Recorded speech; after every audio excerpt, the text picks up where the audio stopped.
Hi, welcome to Real People. I'm Stephanie Allensworth. I am so happy to welcome back my guest, David Behr, for another rendition of All the Beauty in the World. Oh, Welcome, David. I'm so glad to thank have you you, back. thank you, thank you. What an honor and to be here again, and thank you so much for inviting me back. It was such a joy the first time, and it'll be that this time. And I want to thank everybody else who's tuning in, all the seekers and the healers and the gifts that are here to make a difference with your voice, with your countenance, with your presence. Everybody that's here and listening on your journey, we're all at different places. And I can feel your energy. I hope you can feel our energy. I know that you're an important piece in this equation as we all collectively move together to assist not only each other in elevating the light on this planet, but also we'll talk a little bit, hopefully, about it today, about Gaia, about Mother Earth. All we can do to maybe make some changes and make some differences there, how we treat her. Thank you for that, and namaste. Namaste. So Gaia, this planet that we live on, it's alive. It isn't just some rock. It's not the third rock from the sun. This is a living being in which we inhabit. She is our host. We should be better guests to her. I agree. I have a big passion for the animals all the animals, even the insects, the birds, everything that inhabits this planet. I am a big fan of, and I want us to talk today about bringing more awareness to the public worldwide. If we can reach everybody to understand that what we do to harm our home, which is the earth, we harm ourselves. And I'm not talking global warming or anything like that. I'm talking even just the little things like littering or, just having no respect for water, shall we say. What say you on this conversation? I like what you said. First of all, I love Gaia. I love Mother Earth, and I am one of those people who have a great deal of gratitude for everything in nature.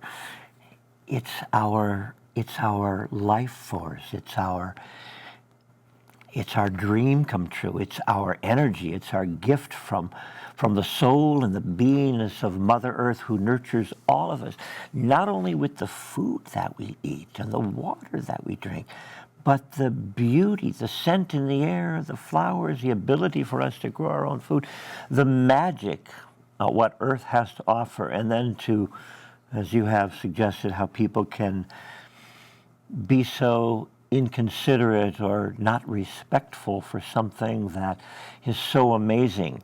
I mean, I can't go outside in the spring and look into the face of a flower and not see God. Oh, yeah. And to smell the fragrance of that divinity, which is here for such a short period of time. The blossom opens and it yields its fragrance and it drifts for a very short period of time. And everything in nature shows us this. It's temporal, it's transitory. For us to be able to engage and to find moments of beauty, whether it be a sunset or a sunrise or walking in the morning barefoot and feeling the dew under your feet and respecting this divine connection that we have for the electromagnetic field of energy that comes up out of the earth to grace us and envelope us and assist us. So how can we become more respectful? By becoming more aware that the beauty that surrounds us, we can pay attention to the little things that we normally don't take time to see, like the blossoming of a flower or the bud on a tree. What do you do? Well, the connectedness. Yeah. The ecosystem is the ecosystem for a reason. We all depend on each other, from the humans to the ants. Everything is connected. You talk about the flower opening up. What does that attract? The bees. The bees come, sometimes the butterflies come, and they drink from that, and they collect the pollen, and they go off, and they pollinate our food in our fields. And there is so much connection. And I think we lost somewhere along the way the whole science of how the ecosystem works. how the sun provides the element to start the flowers to bloom, to bring in the gases for the greens. And without CO2, we have no greenery. Everything shrivels and dies, including us. We need it. It's an exchange program. We exchange our energies with all of these things on Earth, and they exchange with us. And I think that is where we need to make people see with open, new, fresh eyes to the beauty around them and the connectedness. If they say, oh, we have to get rid of mosquitoes. No. What do mosquitoes? Things live on mosquitoes. Bats live on mosquitoes. Fish live on mosquitoes. I mean, yeah, they're a nuisance, but, and I know that they have spread, viruses, but elimination, not the answer. And neither is genetically changing them, because if you genetically change something in a laboratory, what's the chain effect of that? Nobody has considered that. They just stop right there. We did this, without considering the consequences of everything else that species is dependent on, or the species that depend on it. That's my thought. A lot of genetic engineers probably play that role of wanting to be that divine. We're all divine creators, co-creators in a way, but to reimagine something that's already perfect. And I have questions about that also, but people will be led to where they have to be led to in order to, if that's the way they want to feed themselves. I prefer eating organic food. And I think the things that we put in our body, and we begin to pay attention and have respect for what we take from nature.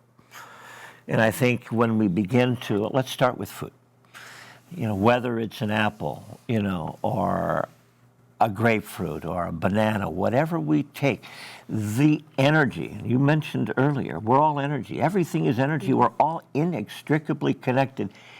Everything.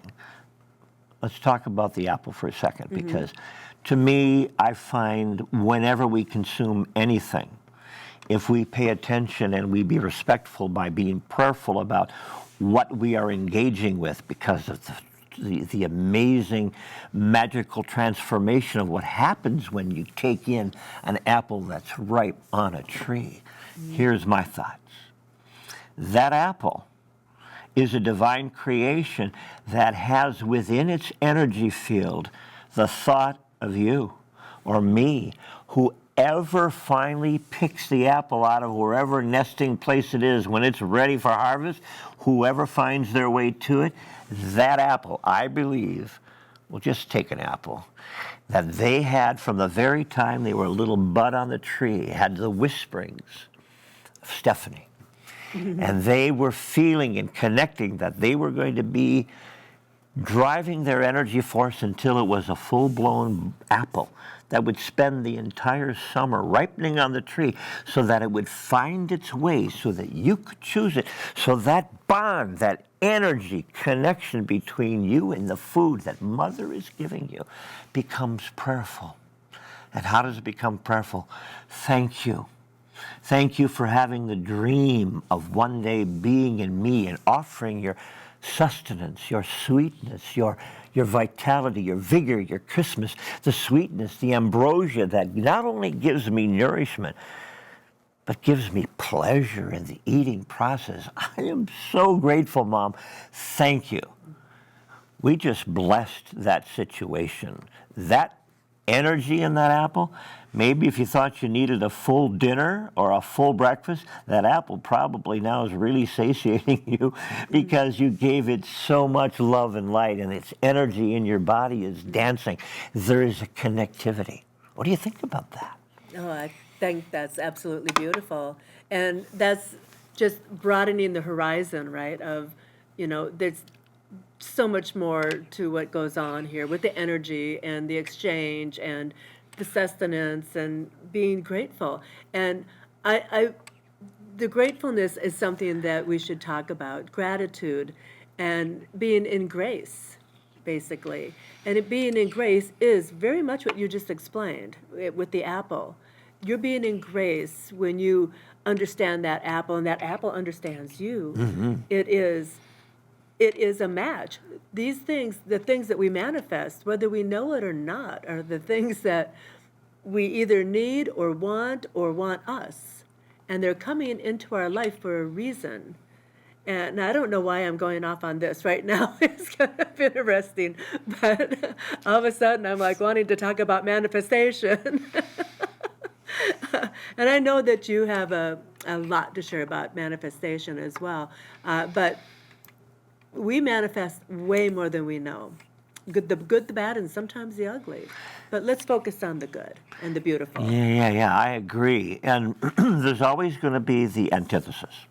There'll always be the ugly, and that, well, not always, but as long as that is still there, I prefer to take a look at those issues because they're there, and everybody's experiencing them in their life at some frequency, but it's how we respond to those integers, I believe. Like moving through them or just letting them move through us and not keeping them for ourselves, right? It says like, not my trauma. It's not my illness. It's not my this, that, or the other thing. It's something that happened. And like you said in a previous chat, it's in the past. Now it's back there. It's a snapshot in time. And now we're still moving forward to some other experience. Let's keep taking in the new and learning from the past. Those are our tools, right? And bringing in the new energy and the new things around us instead of hanging our heads on something that was not, something you should have spent so much time on. Maybe one of those rooms that you shouldn't have spent so much time in. Close that door and move on. I like that. And you know what? Life is about being able to get to that place comfortably within yourself that you can close doors and be okay with that. Thank the experience for being there and giving you whatever flavor that it gave you. And in the time that you were doing your unholy, unhappy dance, to learn the things we needed to learn to evolve beyond that condition, because life will always give us lessons and experiences that need to feed the next stage of what we in our development are ready to take on. But before you can move on, it's like if you've got an old building that's dilapidated, before you can put the new one down, you got to release the old one.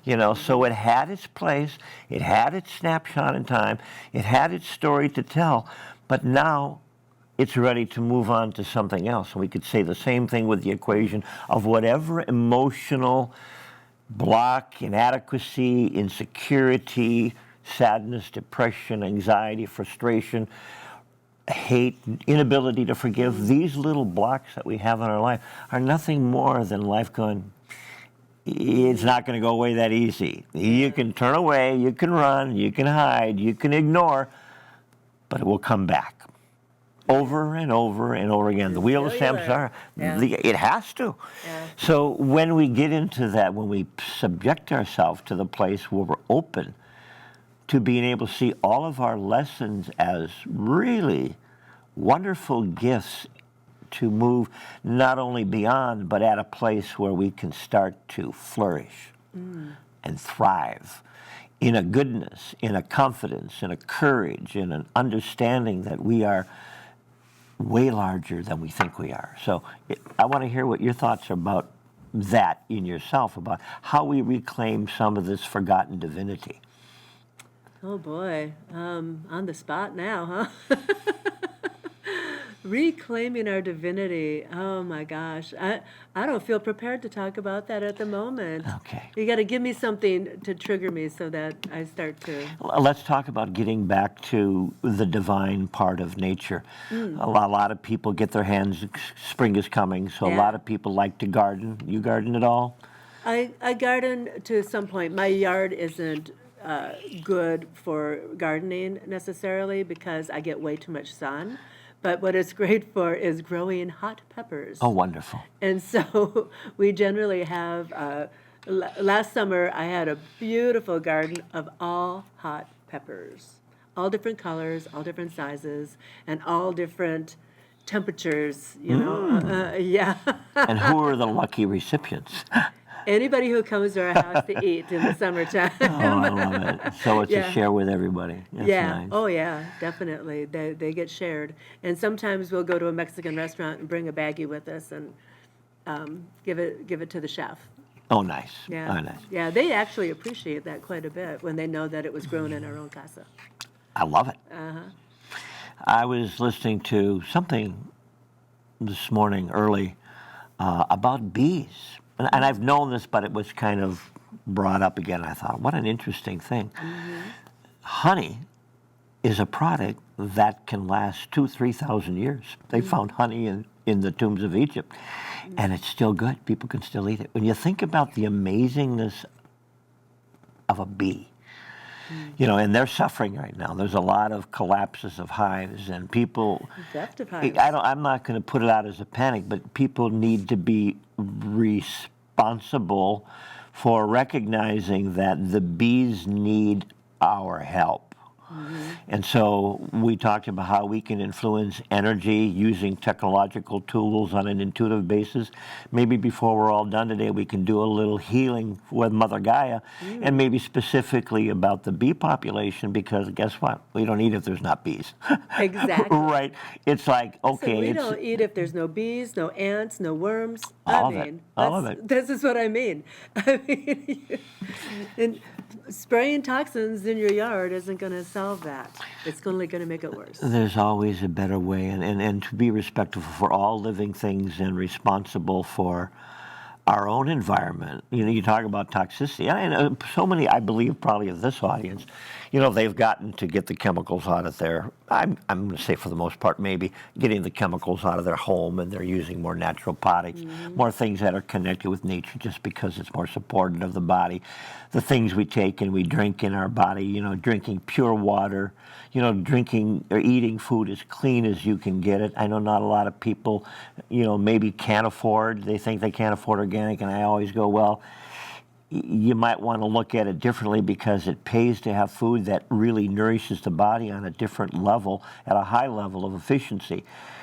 But, you're going to go where you need to go, but bless the food. And always transform the food, because you can take it from less than perfect to more harmonic and perfect by simply praising it and thanking it. So that's a way to do it until you get to the. With water too? You can do it with water. You talk about the miracle. Yeah. Talk about the water.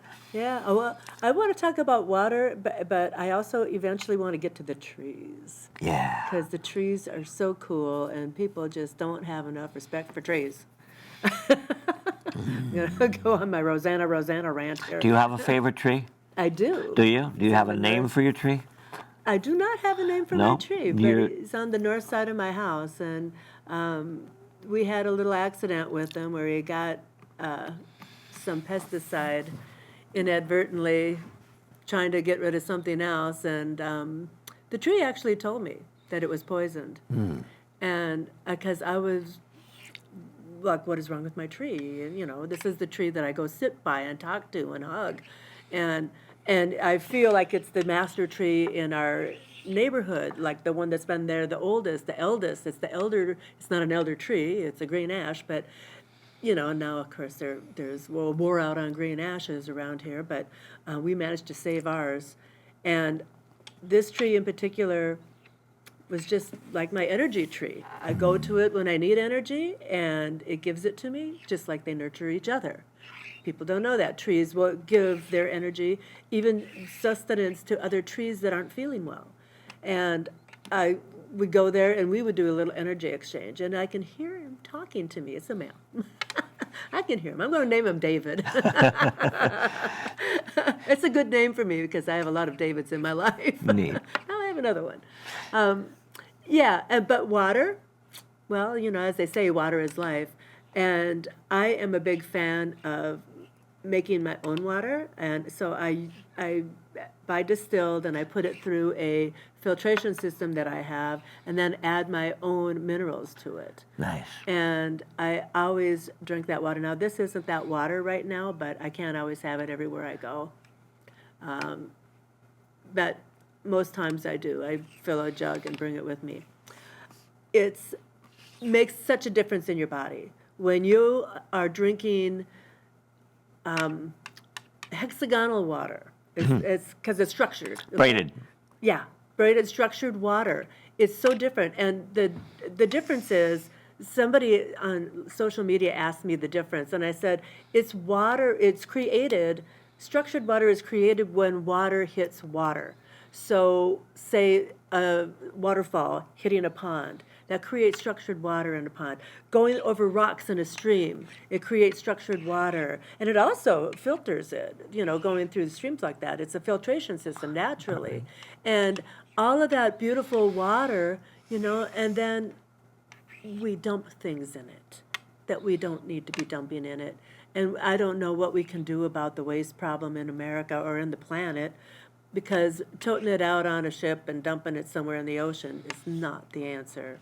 I mean, we need to find maybe some energy from above, draw in. Let's do a prayer for all of it if we can at the end, and say all of these things that our host, Gaia, our mother, needs from us to bring her back into her natural balance. She's still winning. She's still winning the battle. Let's face it, when all of us are gone, she'll still be here, regrowing everything. Absolutely. Because the sun's not going to go away for a long, long time. And between the sun and the water and the nitrogen and the oxygen, that's what creates everything we have here that sustains us as well. We need to keep the balance. I like that. Back to your tree, for example, because I have a tree I call the wizard tree. There are many, but this is a very old oak, 150 plus years old. But I wanted to know, when you go visit with your tree, how do you approach it? Do you lay down by it? You put your head by the tree? Do you hug it? Do you sit by it? I hug it, and sometimes I'll put my third eye on it. Sometimes I just put my head up against it and listen to them. But always, it's a little too big to get my arms around, but, it's like the big tree hug, and, or sit with my back to it and let the energy come up my spine. That's what I wanted to ask you. Yeah. I do that. Sometimes I'll lay down on the ground and put my head right up against the tree. Well, you've talked a lot about trees and the fact that they are so interconnected, and I learned that a long time ago, and also that mushroom mycelium, the mushroom mycelium itself is part of the web. It's like the internet of trees, and they work with the roots. It's all underground, and they support the mushroom. Fibers are supporting the tree, and the trees communicate, as you had suggested. One of the other things that trees I've learned from them sharing with me is that they also, because we're all sound, everything's sound and all energy is light. So we're really particles of light, and the tree is light, and it sends its light particles to every other tree in the vicinity. They communicate, but also I understand that they communicate with all trees on the planet. So we're talking about a network of a vital, brilliant, powerful force that has carried the energy and the stories of the ages. They have so much to tell us. There's so much wisdom. And I believe you've mentioned it a few different times, different subjects, but we're all learning how to become, I think, first of all, more educated, how we can be better custodians of our own life. And then as we become better custodians of our bodies, of our minds, our spirits, and our emotions, then the inclination would naturally be to expand and to bring that back and to plug that into nature, because we cohabitate. This is our home. That energy is feeding us. Why would we do anything in any deliberate way to hurt the very mother that has given all of this beauty to us? So there are people on both sides of the fence, I'm sure, and there always will be. But the reality is, everybody will come to that in their own time, because we're all evolving. You can't be here in this matrix on this planet and not evolve, even if you don't think that you need to. We're all evolving. And that, it's an exciting time to be alive. And so that's the tree thing that I wanted to share. Well, thank you, because yeah, I have a lot of passion for trees. Like I couldn't believe that they were just cutting down trees in my neighborhood because the sidewalks were cracking, and I'm like, you, I had literally got in my car and drove over, and I'm like, what are you doing? It's like this beautiful tree, beautiful, beautiful, healthy. I'm like, why? And I said, well, please promise me that you'll plant one in its place. And they went through with their promise. Matter of fact, they went all through this boulevard and took down all the trees that were cracking the sidewalks because we couldn't have that. There couldn't be another way to fix it. It's like, I think there probably was. But Creative. yeah, let's think out of the box instead of just cutting down the trees. But the city actually of Bloomington, thank you, city of Bloomington, because I talked to them. I talked to the project manager. You did? I called up. What did he say? That we promise we will be replacing them God. with the trees, indigenous trees of Minnesota, and they did. Which is a big thing too. We can't keep bringing in, planting trees that don't belong here. So, and we do that a lot because they're ornamental. Oh, they're so pretty, but you don't understand they die in 5 years because they're not getting the proper nutrients and the temperatures and the water that they should for their breed. When I think about that, I think about things getting out of control. And anybody that's out there that's dealing with gardens would know this. The little beetle that kind of took the place of the ladybug. The Japanese green beetle that has that odor, and they're invasive, and nothing eats them. I know, they eat the roses. Yeah, they eat everything. So one of the things that was introduced that got out of balance because there's nothing. So nature is trying to find its balance. Mm-hmm. Back to the prayer thing, is that we can assist Gaia as Gaia assists us in nourishing us. Are we doing it time? We got 1 minute. Okay. But I want to talk about this too. Okay. But I think we'll be able to go over it. So we can nourish Gaia by praying and taking a moment every day in your meditation, in your wherever prayer area you are, and to literally focus on this beautiful planet that we're on. And send this planet your consciousness of elevating her, and send your love vibration, signature light energy to every living creature on this planet. Bees that need your help. Lift them up by giving them. Love is the most potent juice we've got. Mm-hmm. It is the most healing, the most elevating, the most divine thing we can do. And we need to do it with everybody and everything, and we need to do it now. So everybody's invited to just jump in and play. Let's do it right now. Thank you. Go ahead. No, you. Oh. Thank you, Divine Spirit, for this treasured moment. Thank you for this gift of being here at this special time, this time of great transformation and change, where there is lots to learn from the challenges that we have on our plate. So thank you for bringing our love and our light and everybody that's participating in this experience today. Thank you for joining us. Thank you for everyone who has ever given of their mind, their heart, and their being to raise and to serve human beings and love on this planet. We take your love as a support system and we ballast it, we raise it, we embrace it, we elevate it, and we give our breath, your breath, and the entirety of everybody together singing this praise for Gaia. Feel it, Mother. All living things feel our consideration, our compassion, and our joy that you've given us so much beauty. Thank you for letting us be here, and thank you for receiving our love to assist you during this time of transformation. Thank you. Thank you, thank you, thank you. Yeah. I want to say thank you to David for being here again, and I also want to let you all know that I'll be attaching this to the social media sites. This is his brochure, and David is available for, and I'm just going to read these off, just for the first one, I'm going to mention the spiritual and intuitive readings. So please feel free to contact David, share the love, he's going to share it with you. God bless you all. Thanks for being here. Thank you. Thanks. Thank you for a Keeping it beautiful real. evening. Thank you.